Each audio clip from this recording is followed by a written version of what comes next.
Hi everyone, welcome back. The last time that you saw me, we discussed the book The Shack by William Young. This time around, we are going to shift gears into historical fiction and discuss Kristen Hanna's phenomenal, heart-wrenching, and tear-jerking novel, The Nightingale. Now, if you're a fan of historical fiction, especially historical fiction set in World War II, then The Nightingale is right up your alley. This really quick plot summary is going to be important before I talk about my thoughts, just so that everyone knows what I'm talking about. So the novel follows two sisters, Vianne and Isabel, during their time in occupied France during World War II. Each woman contributes their own incredible story in which they helped people in need and saved countless of lives. Just a warning, for this more in-depth plot summary, I will be spoiling the ending of the book, so if you haven't read it yet, please feel free to skip to this time so that the text isn't spoiled for you. Alright, so here we go.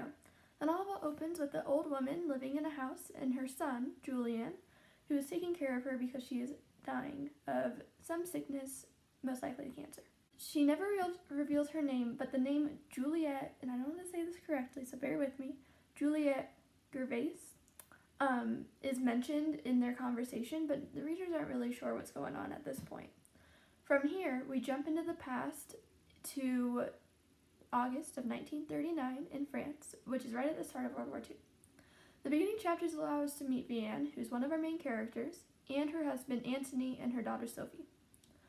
Just as we start to build a connection with these characters, Hannah pulls out her very first heartbreaking moment in which she sends Antony away to fight in the war, and he is forced to leave his beloved wife and his young child behind.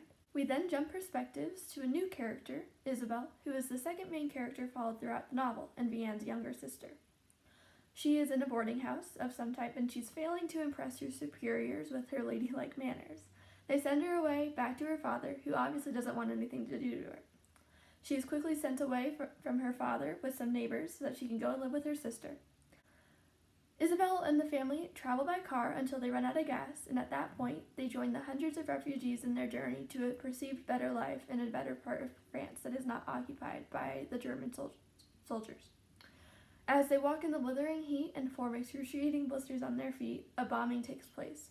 For Isabel, this is her turning point, the fuel to her fire, if you will. She has always felt the need to do something to help.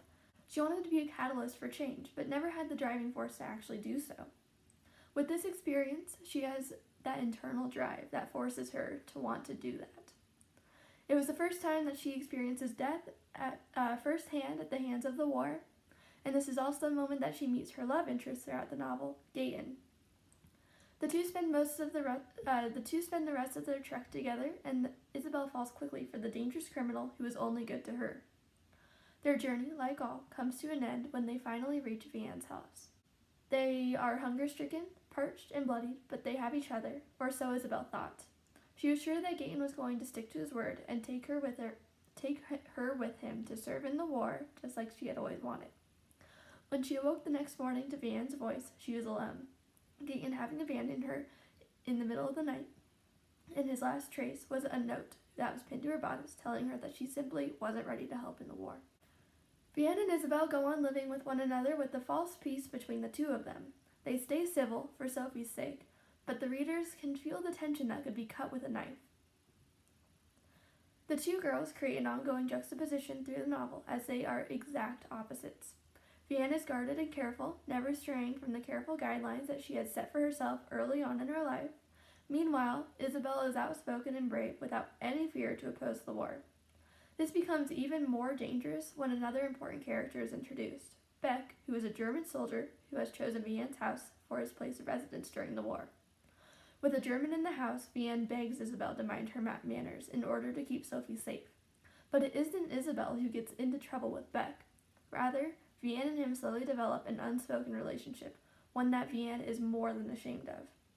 She relies heavily on Beck for food and develops feelings for him. While Vianne lives a secret, so does Isabel. She has become a part of a secret organization and is delivering anti-war propaganda to people's houses before dawn.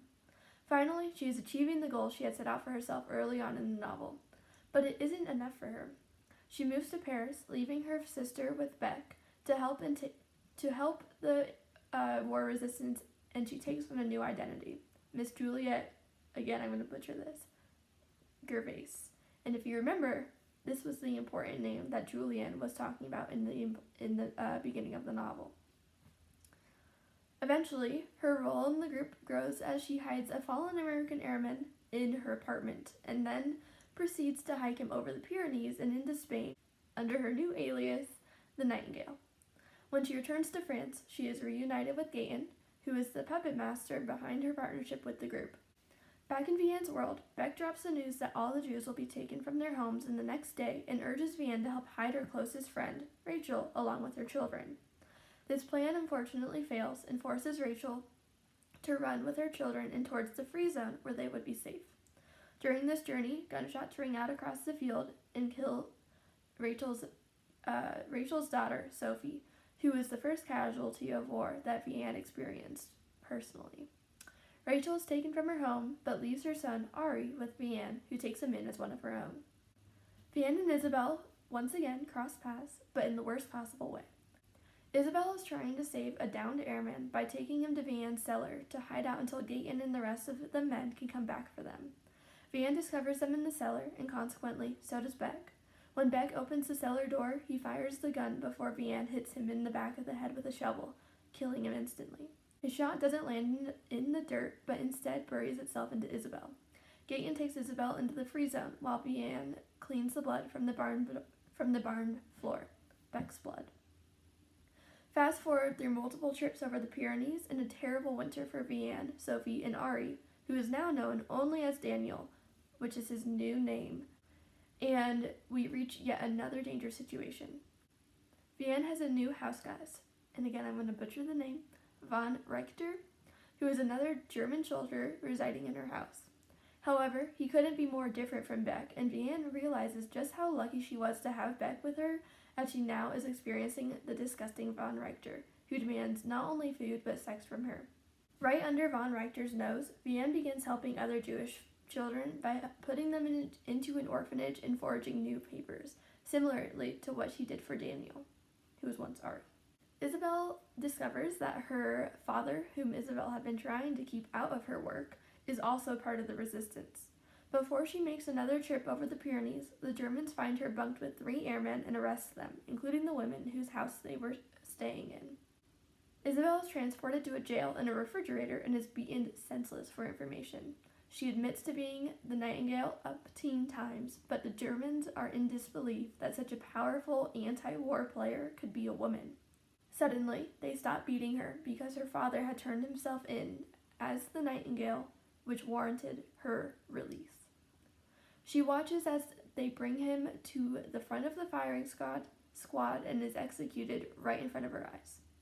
She tries to escape the jail with the woman that she was arrested with, but a soldier stops her and throws both women into a train car.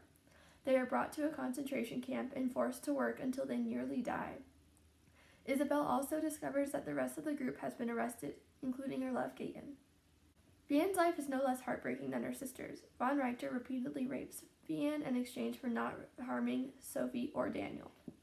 Vianne begins to experience morning sickness and realizes that she is pregnant with the German's child. As time passes, she keeps this a secret from everyone. One day, von Richter packs up his things and leaves because the Americans are continuing to defeat the German army and forcing them out of France. Soon after, Antony arrives at the house after escaping the prison he was held in. Vianne's guilt weighs her down and creates tension between the two, although Antony does his best not to notice it. He accepts Daniel as his own son, and slowly the family of 4, soon to be 5, gets back to their happy state they were in before the war even started. But this happiness only lasts for so long. Daniel's parents both died in the concentration camps, but he has relatives in America. He's taken away from Vianne and Antony and moved all the way across the sea, but not before Vianne could hide a picture of herself and Rachel in his suitcase for him to remember them by. The Americans disbanded Isabel's concentration camps just before they were about to be burned alive. She is transported back to France and is reunited with her sister. She is deathly ill and enjoys her days watching Sophie play. One day, the doorbell rings and Gaëtan walks through the door. Isabel rushes over to him, realizing just how much she loves this man and how much he loves her. She dies in his arms, begging them to never forget her. Similarly to how the story opens, the story ends in 1995 with the old woman and her son, Julian. They had traveled to France together for a conference where they wanted the Nightingale to make an appearance. We now know that the old woman is indeed Vianne and not Isabel, and that her son, Julian, is von Richter's child. She makes a touching speech about her sister, the Nightingale. Afterwards, a man approaches her with an American accent and thanks her for everything. Quickly, Vianne realizes that the man in front of her is Ari, all grown up. The novel ends with Julian and Vianne discussing the war, and now she will tell him all of their stories, or nearly all of their stories, leaving one secret to remain. Alright, so I know the plot review is a little lengthy, but it's hard to pick and choose which detail is to be discussed and which is to be left out. Each element of this story deserves to be discussed in its own moment. One aspect that I want to discuss is the point of view. Hannah writes in the third-person point of view and bounces between focusing on Vianne and Isabel. In my opinion, it's difficult to connect with a character in the third-person point of view, but Hannah manages to include feelings and thoughts which help to build a relationship between reader and character. But it also does a great job at building a barrier between the two. I'm not sure if I would have been able to get through some of the more heartbreaking scenes if I was to be reading it in the first person. To have those pronouns as I or me instead of him or her would have been very difficult for me to read through. I also feel that bouncing between the narrators was a perfect choice for this novel. I've read some novels, such as Salt to the Sea by Rita Sepetys, that bounces between 3 or 4 narrators and can get very jumbled up because there are so many different stories being told in different voices. But in this case, it worked in favor for the novel. We get to experience the calm, level-headedness of Vianne and the spontaneous recklessness of Isabel, and it created very dynamic storytelling. Also, since Vianne and Isabel were separated from one another for about half of the novel, it lets us live 2 different tragedies at the same time and compare their lives, so that when they do come back together, readers haven't missed one moment of either sister's life. Without getting into too much detail, the second half of the novel was a complete tearjerker. It took me nearly 2 hours to read the final 60 pages because every sentence made me cry even harder. I think Hannah's planning of the order of the events was flawless. She would give the characters, and consequently the readers, a small taste of happiness and joy before ripping it away. It was real and powerful, and it's actually the #1 reason why historical fiction is my favorite genre. It isn't just speculation about the future or a made-up story with made-up characters. It was someone's life put into a book with a new name. Knowing that someone in our past experienced similar events as Vianne and Isabel make it all the more real as I read it. Historical fiction never fails to touch something deep inside of my heart that science fiction or fantasy or horror simply just can't reach because it doesn't have that realness about it. I've read a lot of books, and for the last 3 or so years, my top 5 books have been unchanging. The Nightingale definitely replaces one of them and lands a spot in one of my top 5 favorite books. It's a book that cannot be judged on any scale and deserves the absolute highest praise ever imaginable. However, this book is not for every age group. It deals with very mature content, such as rape, and requires a mature reader. I do believe that once of age, every person should read this novel because it dives into a topic not so many people know about. For instance, until this novel, I was completely unaware that there were concentration camps specifically for French women who played a part in the resistance. More people need to know about this part of history and appreciate those who fought the evil the German army brought with it. If you're looking for any other novels similar to this one, these are some of my favorites. Check them out if you love The Nightingale as much as I did, and I promise they will not disappoint.